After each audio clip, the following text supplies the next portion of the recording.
Welcome to my YouTube channel Vital Study. यदि आपने अब तक मेरे चैनल को सब्सक्राइब नहीं किया तो प्लीज़ मेरे को सब्सक्राइब करें।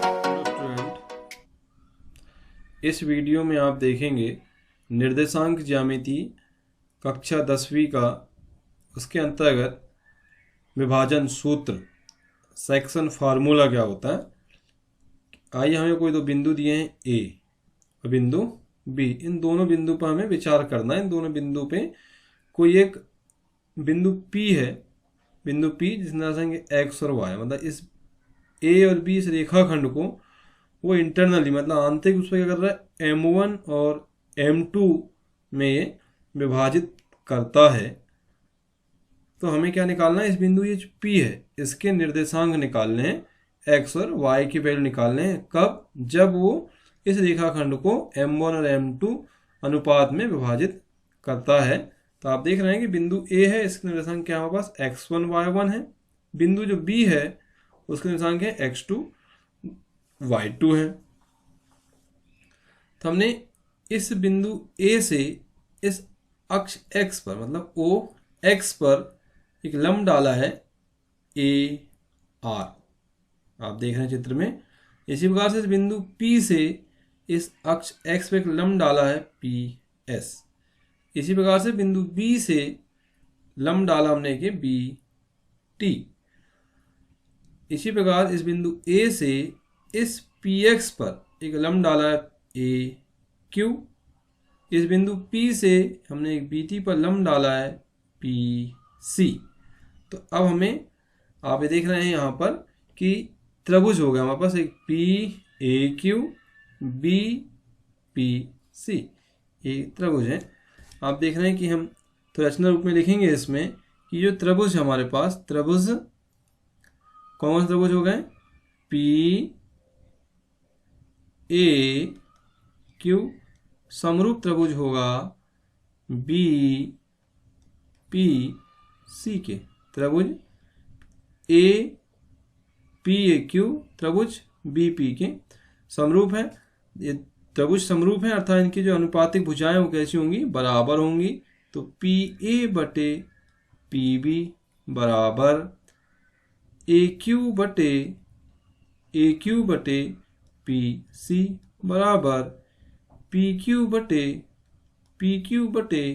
BC। अर्थात ये जो भुजाएं कैसी होंगी, अनुपातिक भुजाएं बराबर होंगी। ये थेल्स प्रमेय के अनुसार होता है। तो अब हमें क्या निकालना है, देखो PA का मान तो हमें दिया हुआ है, PA और PB ये तो हमें पता ही है, M1 है और M2 है। AQ की जो वैल्यू है, यदि हम बात करें AQ की वैल्यू क्या होगी, AQ की, तो आप चित्र में देख रहे हैं कि जो AQ है वो किसके बराबर है, ये RS के बराबर है। आप चित्र में देखेंगे ये जो AQ है वो हमारे किसके बराबर है, ये जो है AQ जो है वो RS के बराबर है। अब RS को क्या लिख सकते हैं आप देखेंगे यहाँ चित्र में कि इस OS में से, इस पूरे ये OS में से यदि हम ये OR को माइनस कर दें तो हमें क्या मिल जाएगा, RS मिल जाएगा। आइए हम इसको क्या लिख सकते हैं, इस RS को हम लिख सकते हैं OS माइनस OR। अर्थात क्या आएगा, यदि हम निर्देशांक की बात करें तो OS है वो जो क्या है, बिंदु P में जो है वो x का निर्देशांक है, x माइनस OR किसका निर्देशांक है, हमारा x1 का निर्देशांक है। तो ये हमारी किसकी वैल्यू आ गई, AQ की वैल्यू आ गई। इसी प्रकार से देखेंगे आप PC की, चित्र में आप देख रहे हैं PC जो है वो किसके बराबर है, ST के बराबर है। और जो ST है उस ST को हम क्या लिख सकते हैं, OT माइनस OS। आप देखेंगे चित्र में कि ये जो है, ये जो C है, ये PC जो है उसके बराबर है, इस ST के बराबर है। और हमें इस ST की वैल्यू निकालना है। ये कैसे निकलेगी, इस ये जो पूरा ये T है, इस OT में से यदि हम ये OS माइनस कर, हमारे पास अब क्या बच जाएगा, ये इतना बचेगा ST, और जो किसके बराबर है, SPC के बराबर है। तो OT यदि आप चित्र में आप देखेंगे तो OT जो है वो हमारा x निर्देशांक किसका है, बिंदु B का किसका है, x2 माइनस OS बिंदु P का कौन सा निर्देशांक है, x निर्देशांक है। इसी प्रकार आप देखेंगे PQ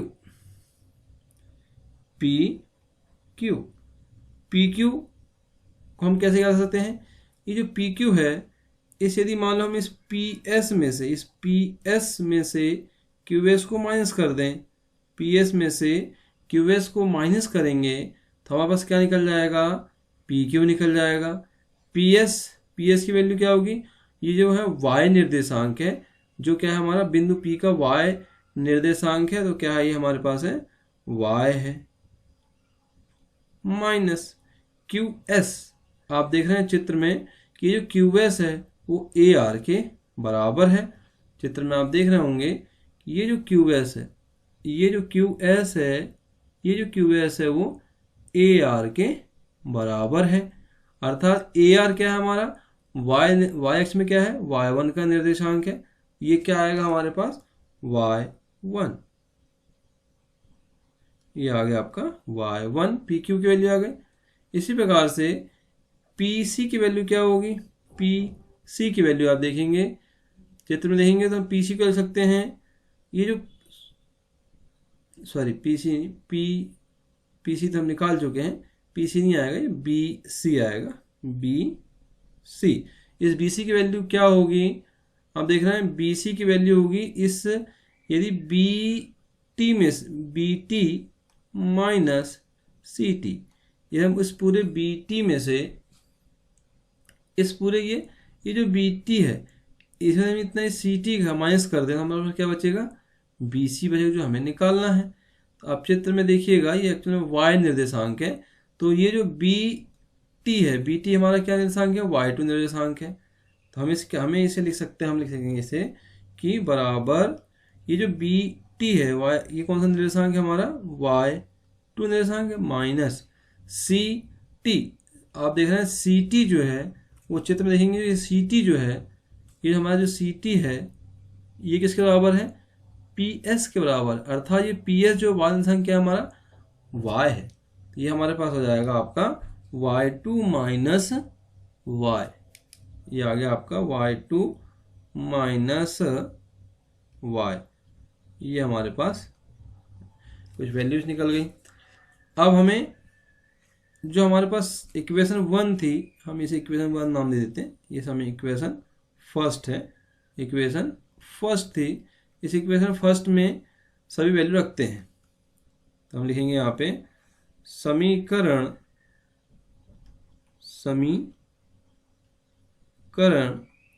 1 में मान रखने पर, समीकरण 1 मान रखते हैं। जैसे कि आपने देखा कि PA का मान क्या है, M1 बटे PB का मान क्या है, M2 इक्वल टू AQ का मान आपके सामने लिखा हुआ है x माइनस x1 बटे PC का मान लिखा हुआ है x2 माइनस x बराबर PQ बटे BC। तो PQ का मान क्या है हमारे पास, PQ का मान है y माइनस y1 बटे, और BC का मान क्या है, y2 माइनस y, ये वैल्यू दी है। अब हमें बिंदु P के जो है वो निर्देशांक निकालने हैं x और y। तो अब हम इसमें से क्या करें कि ये जो है पहले जो दो हैं, अर्थात M1 बटे M2 equal to x minus x1 upon x2 minus x लेते हैं। लेने पर हम लिखेंगे कि ये लेते हैं। तो अब आप देखेंगे इसे हम क्या करना पड़ेगा, इसका हम क्रॉस मल्टीप्लिकेशन करेंगे, तिरक गुणा करेंगे। तो आप देख रहे हैं क्या होगा, तिरक गुणा करने पे ये हो जाएगा आपका कि ये जो है इसका गुणा यहाँ होगा और इसका गुणा यहाँ होगा। तो ये लिखेंगे हम इसे हम M1 x2 minus x equal to m2 x minus x1। तो ऐसे और सॉल्व करते हैं, इसका अंदर गुणा करेंगे m1 का, तो ये आपका आएगा m1 x2 minus m1 x equal to m2 x minus m2 x1। अब आप चित्र में देख रहे हैं कि हमारे पास ये दो अलग अलग आ गए, तो हम x वाले को एक साथ कर लेते हैं और ये x1 x2 को एक साथ अलग कर लेते हैं। तो ये जो है m1 x2 माइनस, हम इस ये जो है m1 x1 को इधर ले जाएंगे और ये जो था m2 x1 को इधर लिखा था, पक्षांतर करेंगे तो आप देख रहे हैं ये m2 x1 का क्या यहाँ पे साइन है, माइनस है, तो ये इधर आएगा तो क्या जाएगा, प्लस हो जाएगा। तो ये बन जाएगा आपका m2 x1 इक्वल टू, इसी प्रकार से आप देखेंगे ऊपर में ये जो है m2 x तो वहीं रहेगा माइनस ये जो हमारा ये m1 x, इसका साइन क्या है यहाँ पे, माइनस है, जब इधर आएगा तो क्या आएगा, इसका साइन आएगा प्लस, ये आपका आएगा m1 x। अब आप देख रहे हैं कि इसमें से दोनों में x कॉमन निकल रहा है, इसमें आप देखेंगे कि ये जो यहाँ पर है m2 x plus m1 x, इसमें क्या है x कॉमन है, तो हम इसे लिखेंगे वापस जो था वही लिखेंगे m1 x2 धन m2 x1 equal to x common आएगा तो यहाँ बचेगा आपका ये m2 प्लस m1, या इसे हम m1 प्लस m2 भी लिख सकते हैं। अतः हमारे पास ये जो x की वैल्यू क्या होगी, अतः हमें तो x की वैल्यू निकालना है, अतः x इक्वल टू x जहाँ है वहीं रहेगा, इसका जो गुणांक है m1 धन m2 इसका पक्षांतर करेंगे, तो अब इस किसमें है, ये गुणा में है, तो जब पक्षांतर होगा तो क्या होगा, ये भाग में चले जाएगा, अर्थात ये जो हमारे पास है ये m1 x2 धन m2 x1 इसके ये बटे में जाएगा, क्या जाएगा आपका ये m1 धन m2, मैंने देखिए यहाँ पर m2 m1 था, मैंने उसमें m1 धन m2 लिखा, हम इसे इस प्रकार भी लिख सकते हैं। तो इस प्रकार से हम ये हमारा आ गया x equal to m1 x2 धन m2 x1 अपॉन m1 धन m2। इसी प्रकार जैसे कि आप देखा हमने क्या लिया था अभी कि m1 बटे m2, ऊपर आप देख ही रहे हैं हमने क्या लिया था कि m1 बटे m2 equal to x minus x1 बटे x2 माइनस x, ये लिया था, तो हमारे x की वैल्यू क्या आ गई, m1 x2 plus m2 x1 upon m1 plus m2। इसी प्रकार यदि हम क्या ले लें, इसी प्रकार m1 बटे m2 इक्वल टू, अब देखिए यहाँ पर क्या बचता है हमारे पास, ये जो बच रहा है y माइनस y1, क्या बच रहा है y माइनस y1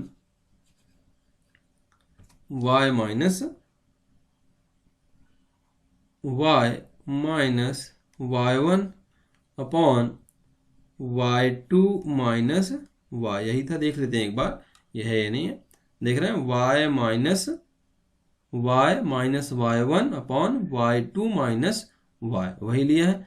जब हम इसे हल करेंगे तो इसका जो हल है वो यह आएगा, जब ये सॉल्व करेंगे तो क्या आएगा हमारी वैल्यू, y इक्वल टू, जैसा हमने ऊपर किया है क्रॉस मल्टीप्लाई हल करेंगे वैसा ही सेम इसमें आएगा, ये आएगा आपका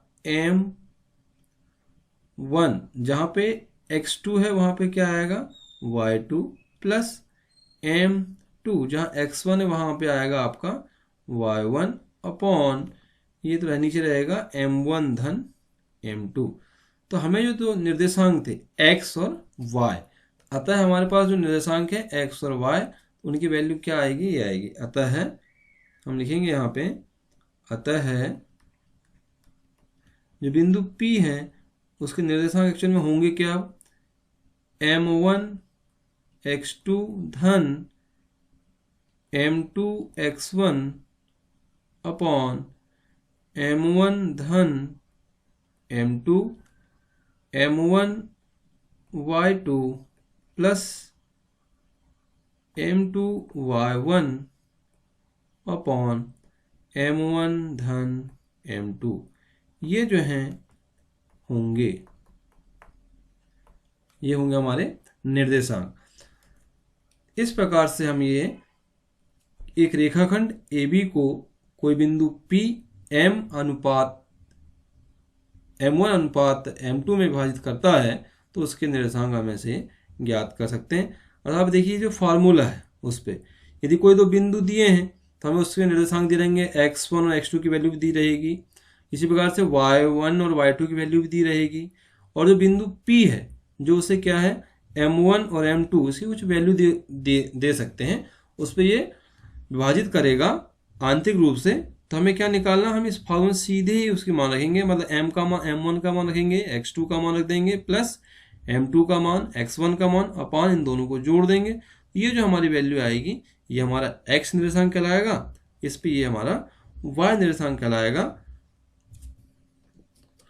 आइए हम इसे एक उदाहरण से समझते हैं कि उस बिंदु के निर्देशांक ज्ञात कीजिए जो बिंदुओं 4, ऋण 3 और 8, 5 को जोड़ने वाले रेखाखंड को आंतरिक रूप से 3:1 के अनुपात में विभाजित करता है। अर्थात हमें क्या करना है, उस बिंदु P के, अर्थात बिंदु P मतलब x और y के निर्देशांक ज्ञात करने हैं। जो रेखाखंड हमारे पास A और B के निर्देशांक दिए हैं उसको किस अनुपात में बांट रहा है, 3:1 में। तो आइए हम देखते हैं कैसे सॉल्व करेंगे। सॉल्व, हमें क्या दिया है, पहले हमें तो लिखेंगे दिया है, क्या दिया है आप देख रहे हैं। x1 की वैल्यू कितनी दी है, 4, y1 की वैल्यू कितनी दी है, -3। इसी प्रकार हम बात करेंगे x2 की वैल्यू है 8 और जो y2 है उसकी वैल्यू कितनी है, 5। अनुपात m1 में m1 की वैल्यू दी है 3 और m2 की वैल्यू दी है 1। तो हमें क्या निकालना है, अतः हमें जो ज्ञात करना है, अतः हमें निकालेंगे कि अतः हमने पढ़ा है, अतः x बराबर क्या सूत्र हमारा, m1 x2 धन m2 x1 अपॉन m1 धन m2। आप देख लीजिए कि हमें जो निर्देशांक ज्ञात करने, ये P जो है उसके आप देख रहे हैं ये फॉर्मूला जो है हमारे पास क्या है कि ये x की वैल्यू ये होगी और ये y की वैल्यू ये होगी। तो इसमें हम मान रखते हैं, इस जो फार्मूला है हमारा इस पर मान रखेंगे तो हमारा x निर्देशांक निकल जाएगा। तो क्या हो जाएगा हमारे पास, m1 की वैल्यू है 3 इंटू x2 की वैल्यू है 8 प्लस m2 की वैल्यू है 1 इंटू x1 की वैल्यू कितनी है, आप देख रहे हैं कि x1 की वैल्यू कितनी है, 4 है। x1 की वैल्यू है हमारे पास 4 है, x1 की वैल्यू 4, हम चाहे सभी को कोष्टक में रख सकते हैं ऐसा, अपॉन m1 धन m2 मतलब 3 प्लस 1। सॉल्व करते हैं तो आप देखिए कितना आएगा, 8 का पहाड़ा पड़ेंगे 3 बार गुणा करेंगे मतलब 8 तिया, ये आपका आएगा 24 धन 4 बटे ये आपका आ गया 4, ये आपका 28/4। तो आपका आ जाएगा ये 7 चौके 4 सत्ते जाएगा आपका ये 28। इसी प्रकार से हमें y की वैल्यू निकालनी है तो ये हमारे पास आएगा y इक्वल टू, देखिए फार्मूला वही रहेगा, जहाँ पे x है वहाँ y आ जाएगा। तो ये आपका m1 ये आपका हो जाएगा y2 प्लस m2 ये आपका आएगा y1 अपॉन m1 धन m2 इक्वल टू, यहाँ पे वैल्यू रखेंगे हम इस पर कि m1 की वैल्यू हमें पता है कितनी है 3, y2 की वैल्यू कितनी है 5 प्लस m1 की वैल्यू 1 इंटू y1 की वैल्यू हमारे पास क्या है, y1 की वैल्यू आप देख रहे हैं कितनी है, y1 की वैल्यू हमारे पास है -3, ये आएगा आपका -3। ये जो y1 की वैल्यू है वो हमारी जाएगी -3 अपॉन m1 धन m2 अर्थात 3 + 1। सॉल्व करेंगे तो ये आपका आएगा 5 तिया 15 धन ऋण लिखते हैं, ये 1 गुणित ऋण 3 तो ऋण 3 आएगा, तो ये धन था और ऋण था तो क्या आएगा ऋण आएगा, तो आपका आएगा ऋण 3/4। आपका कितना आएगा 15 में से 3 घट जाएंगे तो कितना बचेगा 12/4, तो क्या आ गया आपका ये 3। अर्थात हमारे पास जो बिंदु है, अतः हमें क्या निकालना था, हमसे क्या पूछा था कि उस बिंदु के निर्देशांक ज्ञात कीजिए। हमें जो पूछा था, देखिए यहाँ पे पूछा था उस बिंदु के निर्देशांक ज्ञात कीजिए। अतः हम लिखेंगे आंसर अतः उस बिंदु के निर्देशांक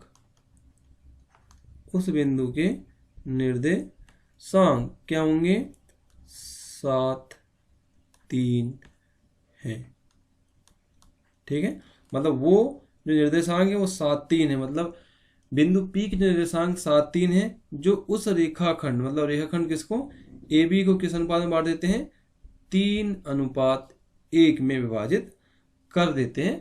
तो इस प्रकार से हमें ये जो है हम बिंदुओं के निर्देशांक ज्ञात कर सकते हैं।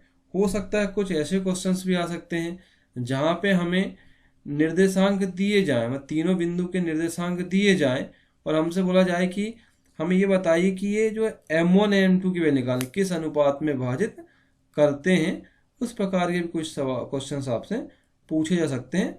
तो हमें उसमें भी क्या करना पड़ेगा, यहाँ पे आप देख रहे हैं कि हमें x1 x2 इनकी वैल्यू दी हुई थी, y1 y2 इसकी वैल्यू दी हुई थी और m1 m2 की वैल्यू दी थी। यदि हमें वहाँ m1 m2 की वैल्यू नहीं दी जाएगी तो हमें क्या होगा, वहाँ पे x1 y1 x2 y2 और ये जो हमारे निर्देशांक है ये x और ये जो y निर्देशांक है इनकी वैल्यू दी जाएगी। उसे हम रख कर यहाँ पे हम m1 और m2 की वैल्यू को भी ज्ञात कर सकते हैं। Thank you.